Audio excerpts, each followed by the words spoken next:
ನೇಪಾಳದಲ್ಲಿ ಕಂಡು ಕೇಳರಿಯದ ಭೀಕರ ಪ್ರಳಯ ಆಗಿದೆ. ನೀರ್ಗಲ್ಲು ಕುಸಿತಕ್ಕೆ ಬಲಿಯಾದವರ ಸಂಖ್ಯೆ 160ಕ್ಕೆ ಏರಿಕೆಯಾಗಿದೆ. ಉಕ್ಕಿ ಹರಿಯುತ್ತಿರುವ ಗಂಡಕಿ ಕೋಶಿ ನದಿಗಳ ಅಬ್ಬರ ಜೋರಾಗಿರುವಂತದ್ದು. ಹಳ್ಳಿಗಳನ್ನೇ ಕೊಚ್ಚಿಕೊಂಡು ಹೋಗಿದೆ ಪ್ರವಾಹ.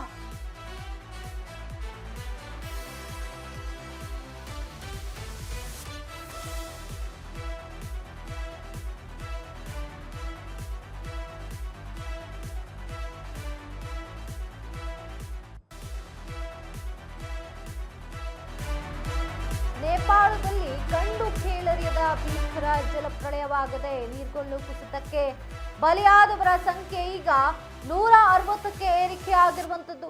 ಉಕ್ಕಿ ಹರಿಯುತ್ತಿರುವ ಗಂಡಕಿ ಕೋಶಿ ನದಿಗಳ ಅಬ್ಬರ ಜೋರಾಗಿರುವಂತದ್ದು. ಹಳ್ಳಿಗಳನ್ನೇ ಕೊಚ್ಚಿಕೊಂಡು ಹೋಗಿರೋ ಪ್ರವಾಹ ಆಗಿರುವಂತದ್ದು. ನಾಪತ್ತೆಯಾಗಿರುವ ಸಾವಿರಾರು ಜನರಿಗಾಗಿ ಶೋಧ ಕಾರ್ಯ ನಡೆಸಲಾಗ್ತಾ ಇದೆ. ಇನ್ನು 2000 ಅಡಿ ಅಗಲದ ನೀರ್ಗಲ್ಲು ಕುಸಿದು ಭಾರೀ ದುರಂತ ಆಗಿರುವಂತದ್ದು. 17,000 ಅಡಿಯಿಂದ 4,000 ಅಡಿಗೆ ಕುಸಿದಿದೆ ನೀರ್ಗಲ್ಲು. ಪ್ರವಾಹದ ಆರ್ಭಟಕ್ಕೆ ಧ್ವಂಸವಾಗಿದೆ ಚೀನಾದ ವಲಸೆ ಕಚೇರಿ. ಕಣ್ಣು ಮುಚ್ಚಿ ತೆರೆಯೋದ್ರೊಳಗೆ ಇಡೀ ಕಟ್ಟಡ ನೀರು ಪಾಲಾಗಿರುವಂಥದ್ದು. ನೇಪಾಳ ಗಡಿಯಲ್ಲಿ ಚೀನಾ ಮೂಲಸೌಕರ್ಯ ಕೆಲಸಗಳೇ ಕಾರಣ ಅನ್ನುವಂತಹ ಶಂಕೆ ವ್ಯಕ್ತವಾಗ್ತಾ ಇರುವಂತದ್ದು.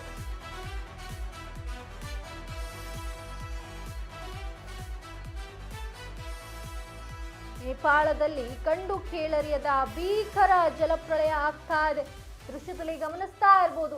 ಕಣ್ಣು ಮುಚ್ಚಿ ತೆರೆಯೋದ್ರೊಳಗೆ ಇಡೀ ಹಳ್ಳಿಗಳನ್ನೇ ಕೊಚ್ಚಿಕೊಂಡು ಹೋಗಿದೆ ಪ್ರವಾಹ. 2-3 ಫ್ಲೋರ್ಗಳಿರುವಂತಹ ಬಿಲ್ಡಿಂಗ್ಗಳೇ ಕಾಣಿಸದಂತಹ ಒಂದು ಪ್ರವಾಹ ಅಲ್ಲಿ ಆಗ್ತಾ ಇರುವಂತದ್ದು. ಪ್ರಳಯ ಆಗ್ತಾ ಇದೆ. ನೀರ್ಗಲ್ಲು ಕುಸಿತಕ್ಕೆ ಒಟ್ಟಾರೆ ಬಲಿಯಾದವರ ಸಂಖ್ಯೆ ಈಗ 160ಕ್ಕೆ ಏರಿಕೆ ಆಗಿರುವಂಥದ್ದು. ಹಳ್ಳಿಗಳನ್ನೇ ಕೊಚ್ಚಿಕೊಂಡು ಹೋಗ್ತಾ ಇದೆ. ಆ ರೀತಿಯಾದಂತಹ ಪ್ರಳಯ ಸಂಭವಿಸಿರುವಂಥದ್ದು. ಇನ್ನು ನಾಪತ್ತೆಯಾಗಿರುವ ಸಾವಿರಾರು ಜನರಿಗಾಗಿ ಶೋಧ ಕಾರ್ಯ ನಡೀತಾ ಇರುವಂಥದ್ದು. 17,000 ಅಡಿಯಿಂದ 4,000 ಅಡಿಗೆ ಕುಸಿದಿದೆ ನೀರ್ಗಲ್ಲು. ಇನ್ನು ಪ್ರವಾಹದ ಆರ್ಭಟಕ್ಕೆ ಧ್ವಂಸವಾಗಿದೆ ಚೀನಾದ ವಲಸೆ ಕಚೇರಿ. ಕಣ್ಣು ಮುಚ್ಚಿ ತೆರೆಯೋದ್ರೊಳಗೆ ಇಡೀ ಕಟ್ಟಡ ನೀರ್ಪಾಲಾಗಿರುವಂಥದ್ದು. ಇಡೀ ಕಟ್ಟಡ ನೀರ್ಪಾಲಾಗಿದೆ. ಅಲ್ಲಿ ನೇಪಾಳ ಗಡಿಯಲ್ಲಿ ಚೀನಾ ಮೂಲಸೌಕರ್ಯ ಕೆಲಸಗಳೇ ಕಾರಣ ಅನ್ನುವಂತಹ ಶಂಕೆ ವ್ಯಕ್ತವಾಗ್ತಾ ಇದೆ. ಈ ಪ್ರಳಯಕ್ಕೆ ನೇಪಾಳ ಗಡಿಯಲ್ಲಿ ಏನು ಚೀನಾ ಮೂಲಸೌಕರ್ಯ ಕೆಲಸಗಳೇನ್ ಮಾಡ್ತಾ ಇದ್ದಾರೆ ಅದೇ ಕಾರಣ ಅನ್ನುವಂತಹ ಶಂಕೆ ವ್ಯಕ್ತವಾಗ್ತಾ ಇರುವಂಥದ್ದು. ಈ ಬಗ್ಗೆ ಹೆಚ್ಚಿನ ಬ್ರೇಕಿಂಗ್ಗಳು ಲಭ್ಯವಾಗ್ತಾ ಇದೆ. ನೇಪಾಳ ಜಲಪ್ರಳಯದಲ್ಲಿ 100ಕ್ಕೂ ಹೆಚ್ಚು ಭಾರತೀಯರು ಬಲಿ ಅನ್ನುವಂಥದ್ದು. ಕೈಲಾಸ ಮಾನಸ ಸರೋವರ ಯಾತ್ರೆಗೆ ಹೋಗಿದ್ದ 400 ಜನ ನಾಪತ್ತೆಯಾಗಿದ್ದಾರೆ. 400 ಜನರ ತಂಡದಲ್ಲಿದ್ದ 105 ಜನ ಭಾರತೀಯರು ಕೂಡ ಕಣ್ಮರೆಯಾಗಿರುವಂಥದ್ದು. ನೇಪಾಳದಿಂದ ಭಾರತದತ್ತ ಹರಿದು ಬರ್ತಿದೆ ಅಪಾರ ನೀರು. ಗಡಿ ರಾಜ್ಯ ಬಿಹಾರ, ಉತ್ತರ ಪ್ರದೇಶಗಳಲ್ಲೂ ಕೂಡ ಭಾರಿ ಹೈ ಅಲರ್ಟ್ ಅನ್ನ ಘೋಷಣೆ ಮಾಡಲಾಗಿದೆ. ನೇಪಾಳದ ಗಂಡಕ್ ಜಲಾಶಯದ 36 ಗೇಟ್ಗಳು ಓಪನ್ ಆಗಿದೆ. ಈ ನೀರು ಭಾರತಕ್ಕೆ ಬರೋ ಹಿನ್ನೆಲೆಯಲ್ಲಿ ನದಿ ಪ್ರವಾಹದಲ್ಲಿ ಕಟ್ಟೆಚ್ಚರ ಕ್ರಮಗಳನ್ನ ಕೈಗೊಳ್ಳಲಾಗ್ತಾ ಇದೆ. ಇನ್ನು ಸಂಭಾವ್ಯ ಅಪಾಯ ಎದುರಿಸಲು ಸೇನೆ ಮತ್ತು ಗಡಿ ಭದ್ರತಾ ಪಡೆಗಳು ರೆಡಿ ಆಗ್ತಾ ಇವೆ.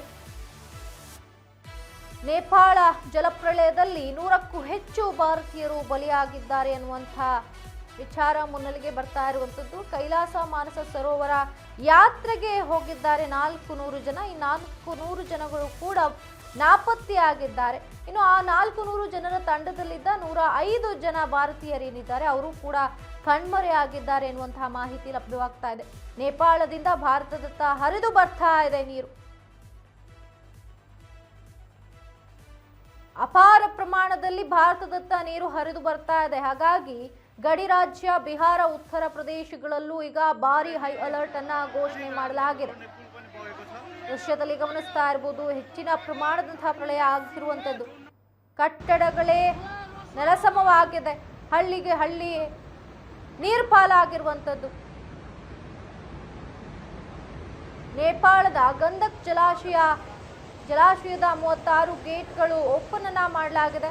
ಇನ್ನು ಈ ನೀರು ಭಾರತಕ್ಕೆ ಬರೋ ಹಿನ್ನೆಲೆಯಲ್ಲಿ ನದಿ ಪಾತ್ರದಲ್ಲಿ ಕಟ್ಟೆಚ್ಚರ ವಹಿಸಲಾಗಿರುವಂಥದ್ದು. ಇನ್ನು ಸಂಭಾವ್ಯ ಅಪಾಯ ಎದುರಿಸೋದಕ್ಕೆ ಸೇನೆ ಮತ್ತು ಗಡಿ ಭದ್ರತಾ ಪಡೆಗಳು ಈಗ ರೆಡಿ ಆಗ್ತಾ ಇವೆ. ಕೈಲಾಸ ಮಾನಸ ಸರೋವರ ಯಾತ್ರೆಗೆ ಅಂತ ಹೋಗಿದ್ದ 400 ಜನ ಈಗ ನಾಪತ್ತೆಯಾಗಿದ್ದಾರೆ. ಇನ್ನು ಆ 400 ಜನರ ತಂಡದಲ್ಲಿದ್ದ ಒಟ್ಟಾರೆ 105 ಮಂದಿ ಭಾರತೀಯರೇನಿದ್ದಾರೆ ಅವರು ಕೂಡ ಕಣ್ಮರೆಯಾಗಿದ್ದಾರೆ ಎನ್ನುವಂತ ಮಾಹಿತಿ ಲಭ್ಯವಾಗ್ತಾ ಇದೆ. ನೇಪಾಳದಿಂದ ಭಾರತದತ್ತ ಹರಿದು ಬರ್ತಾ ಇದೆ ನೀರು, ಅಪಾರ ಪ್ರಮಾಣದಲ್ಲಿ ನೀರು ಹರಿದು ಬರ್ತಾ ಇದೆ. ಹಾಗಾಗಿ ಕಟ್ಟೆಚ್ಚರ ಕ್ರಮಗಳನ್ನ ಕೈಗೊಳ್ಳಲಾಗ್ತಾ ಇದೆ. ಬಿಲ್ಡಿಂಗ್ಗಳೇ ಕುಸಿದು ಹೋಗ್ತಾ ಇವೆ, ನೆಲಸಮವಾಗ್ತಾ ಇವೆ. ಹಳ್ಳಿಗಳೇ ನೆಲಸಮವಾಗ್ತಾ ಇರುವಂಥದ್ದು, ಪ್ರವಾಹದಲ್ಲಿ ಕೊಚ್ಚಿಕೊಂಡು ಹೋಗ್ತಾ ಇರುವಂಥದ್ದು. ಪ್ರವಾಹಕ್ಕೆ ನೇಪಾಳ ತತ್ತರಗೊಂಡಿರುವಂಥದ್ದು. ಇನ್ನು ಉತ್ತರ ಪ್ರದೇಶಗಳಲ್ಲೂ ಕೂಡ, ಗಡಿ ರಾಜ್ಯವಾಗಿರುವಂತಹ ಬಿಹಾರ, ಉತ್ತರ ಪ್ರದೇಶಗಳಲ್ಲೂ ಕೂಡ ಭಾರಿ ಹೈ ಅಲರ್ಟ್ ಅನ್ನ ಘೋಷಣೆ ಮಾಡಲಾಗಿರುವಂಥದ್ದು.